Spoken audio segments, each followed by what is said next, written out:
शुभ प्रभात बाल दोस्तों। बजा हिरन माध्यमिक विद्यालय कचगांव से सुनील गायकवाड़ सर आज आपको एक नया पाठ पढ़ाने वाले हैं। तो देखो बच्चों, मैं आपको क्या लेकर आया हूँ, एक बहुत अच्छी सुंदर कहानी। पन्ना नंबर 5, पाठ क्रमांक 3। पाठ का नाम है योग्य चुनाव। सुनो और दोहराओ। बच्चों, बहुत अच्छी ये कहानी आपको मैं पढ़ाने वाला हूँ। बहुत सुंदर और सबक सिखाने वाली ये कहानी है। देखो बच्चों, योग्य चुनाव का मतलब होता है सही चुनाव। तो देखो, मराठी में उन्हें बोलते हैं बरोबर निवड।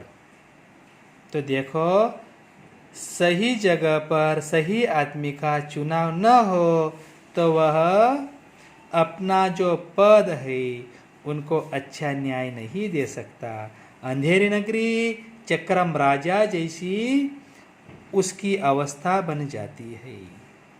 तो इसीलिए जो सही पद है, सही कुर्सी है, उनके लिए सही आदमी, होशियार आदमी का चुनाव होना, यानी कि योग्य चुनाव होना जैसा होता है। तो देखो बच्चों, यहाँ इसलिए जो राजा है मंगलसेन, वह अपने मंत्री जगत राम जी से क्या कहते हैं, इसके बारे में हम इस कहानी में मैं आपको संक्षिप्त में बताने वाला हूँ। राजा मंगलसेन के मंत्री जगत राम बहुत बूढ़े हो चुके थे। उन्होंने राजा को स्वयं से सेवा मुक्त करने की विनती की। राजा साहब, मैं बहुत अभी बूढ़ा हो चुका हूँ, मेरी उम्र अभी हो चुकी है। महाराज, मुझे अभी सेवा मुक्त कर दो। सेवा मुक्त करना यानी कि कार्य मुक्त करना, रिटायर करना। तो देखिए, यह जगतराम बहुत होशियार थे, बहुत अच्छे थे, स्वभाव से बहुत प्यारे थे। उन्हें कभी गुस्सा नहीं आता था। उसकी बोली, उसकी वाणी बहुत मीठी थी, प्यारी प्यारी थी। इसलिए राजा उन्हें छोड़ना नहीं चाहते थे। फिर भी राजा मंगलसेन ने कहा, जगतराम, आप पहले अपने जैसे सेवाभावी, परोपकारी और ईमानदारी मंत्री का चुनाव कर लीजिए, तभी आपको मैं सेवा मुक्त करूँगा, कि आपको सेवा मुक्त किया जा सकता है। जगतराम को आदेश दिया। जगतराम ने राज्य में ढिंडोरा पिटवा दिया और वह कहा कि सुनो सुनो सुनो, हमारे राज्य में नए मंत्री का चुनाव होने वाला है। इच्छुक जो तरुण लोग हैं, यौवन लोग हैं, तो देखो गुरुवार के दिन दरबार में उपस्थित हो जाए। तो देखो, ये ढिंडोरा पिटाया गया। चैन वाले दिन राज दरबार की ओर जाने वाले मार्ग पर सुबह से तरुण नवयुवकों की कतार लग गई थी, भीड़ लग गई थी। सैकड़ों संख्या में युवक दरबार की ओर जा रहे थे। इसी रास्ते में जगतराम ने युक्ति की थी। वो वृद्ध बनकर उसने भेष पलट दिया, उसने वेशांतर किया, अपना भेष बदल लिया और देखो बैलगाड़ी पर वह बैठ गए और उसने अपना बैलगाड़ी का जो एक पहिया था वह कीचड़ में फंसा लिया। नवयुवक दरबार की ओर बड़े सज धज कर अपने अपने ढंग में जा रहे थे। उस वृद्ध आदमी की तरफ देख नहीं रहे थे। सभी नवयुवक मैं मंत्री बनूंगा, मैं मंत्री बनूंगा, मैं मंत्री बनूंगा, इसकी लालसा में उसके मन में लड्डू खिल रहे थे। तो देखो, उसकी मन में बहुत अच्छी तरह से आनंद हो रहा था, खुशी हो रहा था। बड़े प्यार से, जोर जोर से वह राजा मंगलसेन के दरबार की तरफ जा रहे थे। लेकिन वो वृद्ध बहुत परेशान उस बैलगाड़ी वाले की तरफ कोई देख नहीं रहा था। तो देखो बच्चों, उसी समय एक नवयुवक वहाँ से जा रहा था। उसका नाम था कर्मवीर। कर्मवीर बहुत गरीब घर का लड़का था। निर्धन परिवार का लड़का था। बेचारा गरीब होने के कारण गरीबों की कदर वह जानता था। उसने देखा, अरे अरे अरे, एक वृद्ध आदमी कितना जोर जोर लगाकर अपनी बैलगाड़ी निकाल रहा है, लेकिन बैलगाड़ी का पहिया निकल नहीं रहा।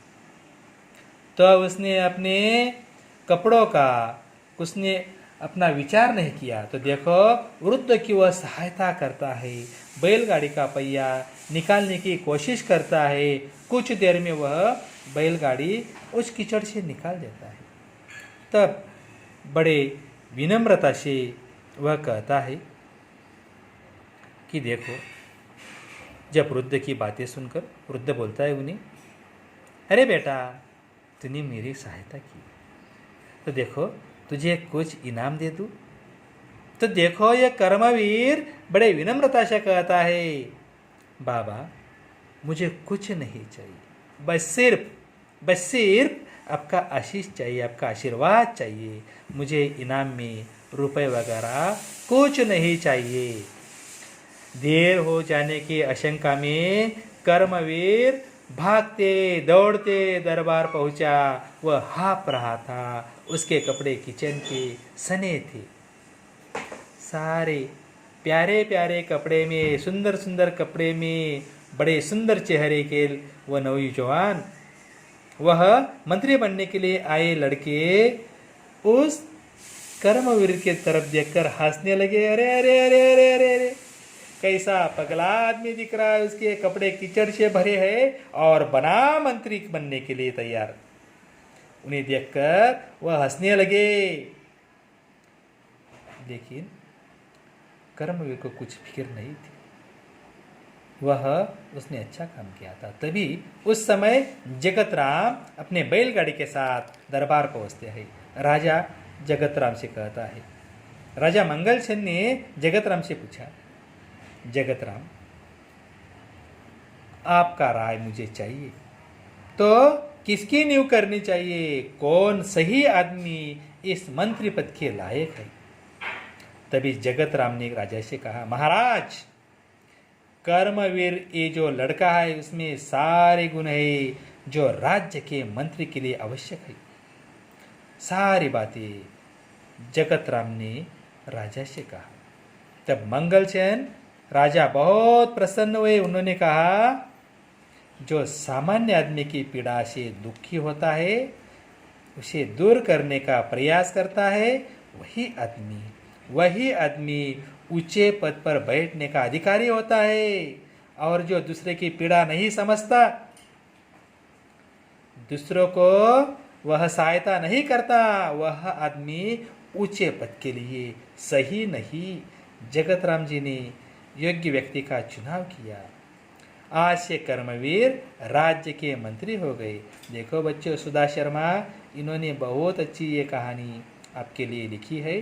तो देखो बच्चों, इसका स्वाध्याय, इसके सवाल आपको मैं अलग पन्ने पर देने वाला हूँ। तो देखो, बहुत बड़ी सीख आपको इस कहानी से मिलती है, इसीलिए ध्यान में रखो। सही कष्ट, सही ज्ञान आपको होना चाहिए। आपको ज्ञान हो तो आप लोग कहीं भी पीछे नहीं रह सकते। तो देखो, इसीलिए ज्ञान कमाना हो तो किताब पढ़नी होगी, अच्छी पढ़ाई करनी होगी, संदर्भ साहित्य जो बोलते हैं आपको मैंने कहा है वो पढ़ना होगा, और सही आदमी बनना होगा। इसलिए अपनी बोली मीठी होनी चाहिए, आपका कार्य महान होना चाहिए, आपके पास ढेर सारा ज्ञान का खजाना होना चाहिए। तो बच्चों, आपको ये कहानी कैसी लगी मुझे कमेंट में बताइएगा।